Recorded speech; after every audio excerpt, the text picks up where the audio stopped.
নানা কাজে যুক্ত হচ্ছে, কাঁধে তুলে নিচ্ছে সমাজ পরিবর্তনের দায়িত্ব। 3 বন্ধু আবুল হাসান রুবেল, রঞ্জিত মজুমদার এবং কাজী মুনতাসির বিল্লাহ ইউনিভার্সিটিতে পড়ার সময় সুবিধাবঞ্চিত শিশুদের উন্নয়নে বিভিন্ন কাজের সাথে যুক্ত ছিল। পড়ালেখা শেষ করে দামি চাকরির পিছনে না ছুটে 2006 সালে চাঁদা তুলে পল্লবীর মুসলিম বাজার এলাকায় ছোট্ট একটি ভাড়া বাড়িতে চালু করেন স্বেচ্ছাশ্রমের নিম্ন মাধ্যমিক বিদ্যালয় আমাদের পাঠশালা।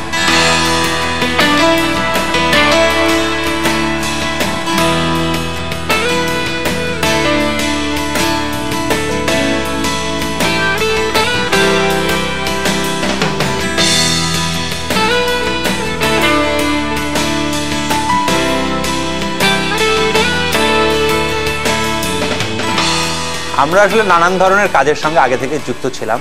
এর ভেতরে আমি নিজে আগে একটা স্কুল চালাতাম, সেখানে প্রধান শিক্ষক হিসাবে ছিলাম।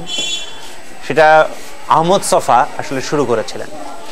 ফলে আহমদ সফা সেটা শিল্পী সুলতানের নামে তার নাম দিয়েছিলেন এবং শিল্পী সুলতান মারা যাওয়ার পরেই আসলে স্কুলটা উনি শুরু করেন সুলতানের নামে।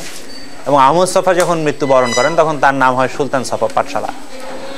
সেখানে আমি প্রধান শিক্ষকের দায়িত্ব পালন করতাম এবং সেখানে আসলে আমরা বুঝতে পারছিলাম যে আসলে এখানকার বঞ্চিত শিশু যারা, এই শিশুদের আসলে শিক্ষার কী কী ধরনের সমস্যা আছে এবং সেগুলোর অনেক কিছুই সেখানে আসলে আমরা খুব ভালো মতো করতে পারছিলাম না সেগুলোর সমাধান।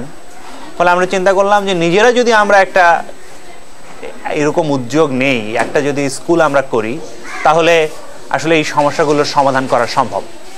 এবং সেই সমস্যাগুলোর সমাধান করতে গিয়ে আমাদের সঙ্গে সেই সময়ে আমার সঙ্গে অমল আকাশ, তারপরে রণজিৎ মজুমদার, রিঙ্কু, আমরা সবাই এই স্কুলেই ছিলাম।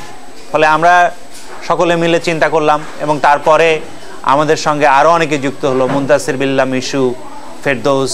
আমরা সকলে মিলে একটা বসা শুরু করলাম আজিজ সুপার মার্কেটে স্কুল করার পরিকল্পনা নিয়ে এবং সেখান থেকে আমরা ঠিক করলাম যে হ্যাঁ, আমরা একটা স্কুল করব। আমরা ছাত্র অবস্থায় ছাত্র আন্দোলনের সাথে যুক্ত ছিলাম।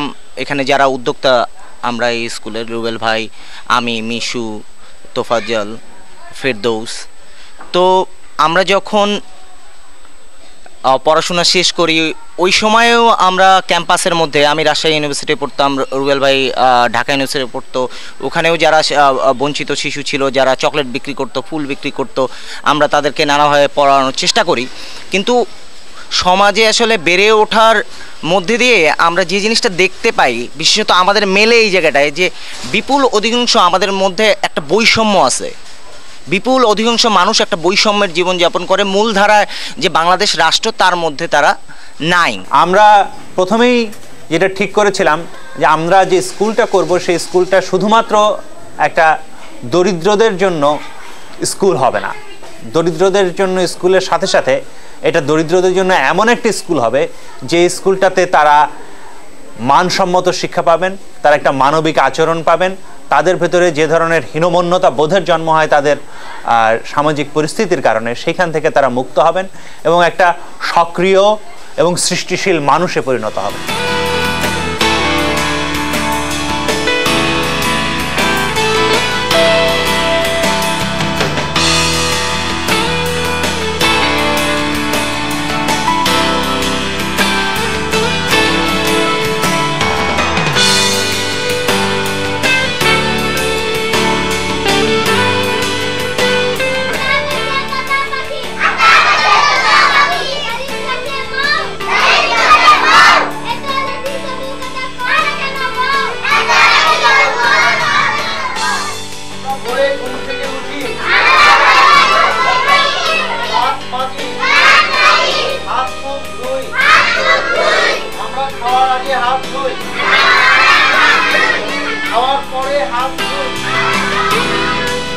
আমাদের পাঠশালায় কাজ করতে এসে আমার যেটা মনে হয়েছে যে এখানে স্বপ্ন দেখার অনেক বড় একটা বিষয় আছে, যে এখানকার বাচ্চারা একাধারে সে পারিবারিক অর্থনৈতিক কাজের সাথে সহযোগিতা করতেছে, প্লাস হচ্ছে যে তারা ওই সময়ের বাইরে যে সময়টুকু পায় পাঠশালায় এসে শিক্ষা নিচ্ছে। তো এদেরকে নিয়ে বড় স্বপ্ন যেটা হচ্ছে এদেরকে জনশক্তিতে পরিণত করা রাষ্ট্র থেকে যেই ধরনের সুবিধাগুলো তারা পায়নি, তারা যেন সেই সুবিধাগুলো নিজেই তৈরি করতে পারে, সেই রাস্তাটা তৈরি করার স্বপ্ন আমি দেখতেছি। এবং পাঠশালায় আমি যতদিন আমি আমার জীবন থাকবে বা আমি জীবিত আছি, ততদিন আমি পাঠশালার সাথেই থাকব। স্কুলে বাচ্চারা যারা পড়ে মূলত সবাই হচ্ছে ছিন্নমূল শিশু, এবং অনেকে হচ্ছে নিজেরাই কাজ করে, প্রত্যেকে কর্মজীবী, কাজ করে লেখাপড়া করে।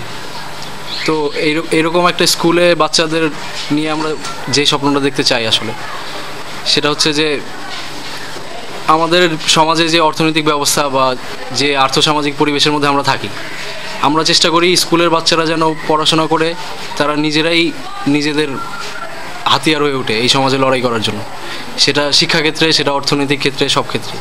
এবং আমরা স্বপ্ন দেখি যে এই বাচ্চারা এই বৈরী পরিবেশের মধ্যেও পড়াশোনা করে হচ্ছে উচ্চশিক্ষায় শিক্ষিত হবে এবং সমাজের গুরুভার এরা হচ্ছে নিজেদের কাছে তুলে নেবে। আমার নাম সুমাইয়া, আমি কারচুপির কাজ করি। আমি স্কুলে আসি, আমি বড় হয়ে স্কুল টিচার হতে চাই। আমার নাম জীবন, আমি 3তে পড়ি। আমার মা বাবার ইচ্ছা আমি পুলিশ হব। আমার স্কুল আসতে ভাল লাগে, পড়াশোনা করতে ভাল লাগে। আমার স্বপ্ন আছে আমি বড় হয়ে স্কুল টিচার হব। আমার নাম মেহেদি হাসান, আমি 8ম শ্রেণীতে পড়ি আমাদের পাঠশালা নামক স্কুলে। তো আমি সকালে 5:30টার দিকে ওইটা পত্রিকার কাজ করি, সেখান থেকে আইসা আমি লেখাপড়া করে স্কুলে আসি। আমার নাম মোহাম্মদ ফজলুল হক সুরুজ, আমি 8ম শ্রেণীতে পড়ি আমাদের পাঠশালায়। আমি সকালবেলা পেপার বিলি করে এই স্কুলে লেখাপড়া করতে আসি। আমার ইচ্ছা আমি বড় হয়ে ক্রিকেটার হব। আমি সাদিয়া, আমি আমাদের পাঠশালায় 8ম শ্রেণীতে পড়ি। আমি কারচুপির কাজ করি এবং আমার আম্মুকে সাহায্য করি ঘরের বিভিন্ন কাজে, যেমন আমার আম্মু টেলার্সের কাজ করে, তাকেও ওই কাজে হেল্প করি। আর আমি বড় হয়ে একজন টিচার হতে চাই, এটাই আমার স্বপ্ন।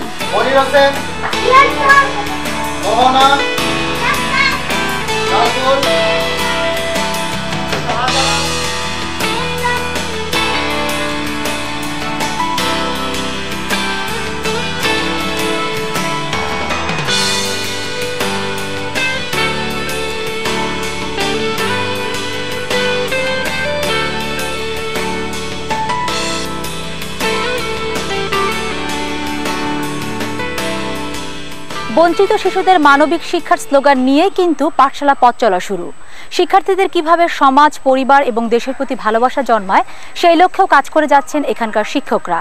শুধুমাত্র পুঁথিগত বিদ্যা শিক্ষিত করা তাদের লক্ষ্য নয়। এখানে আমরা যেভাবে পড়ানোর ধরনটা হচ্ছে যে এখানে আমরা ন্যাশনাল কারিকুলামই ফলো করি, কিন্তু এই ন্যাশনাল কারিকুলামের সঙ্গে আমরা আরও অনেক বাহিরের জিনিস যুক্ত করি, যেগুলোকে সাধারণত আউট বই বলা হয়, বা সেটা বিজ্ঞানী হোক, সায়েন্সই হোক, সাহিত্য হোক, বা তথ্য প্রযুক্তি, এইসব বিষয়। এখানে আমরা কম্পিউটার শিক্ষা দিই। এখানে আমাদের যে বিষয়টা আরও গুরুত্বপূর্ণ, যে আমরা শনিবারটা আমাদের কালচারাল ডে, সেই দিনে কিন্তু কোনো ক্লাস হয় না, অন্যান্য সাধারণ ক্লাস হয় না, কিন্তু এটা আবার এক্সট্রা কারিকুলাম না। আমাদের কারিকুলামের মধ্যেই এখানে গান, নাচ, ছবি আঁকা, তারপর নাটক, এই জিনিসগুলো আছে। আমার নাম রাকিব শিকদার, আমি একটা গান গাবো, নাই বাদাম। নায়ে বাদাম তুই লাদে ভাই আল্লাহ রসুল কইয়া, ওরে আল্লাহ রসুল কইয়া আমি পদ্মা নদী পারি দেব মাওলাজির নাম লইয়া, ওরে মাওলাজির নাম লইয়া।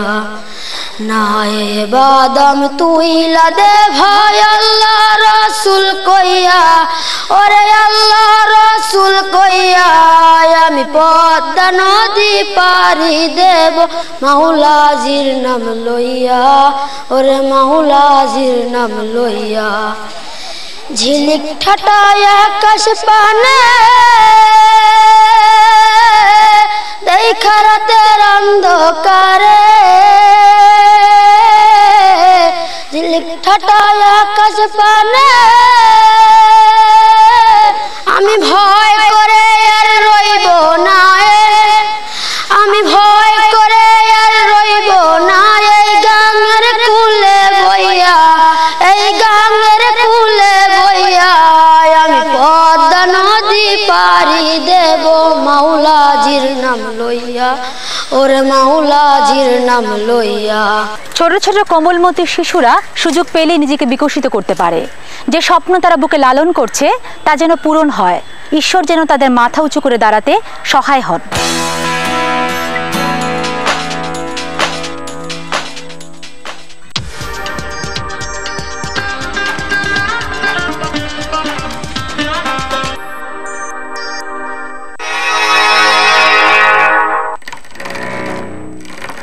শীতে শুষ্ক ত্বকের জন্য চাই সাধারণ যত্নের চেয়ে বেশি কিছু।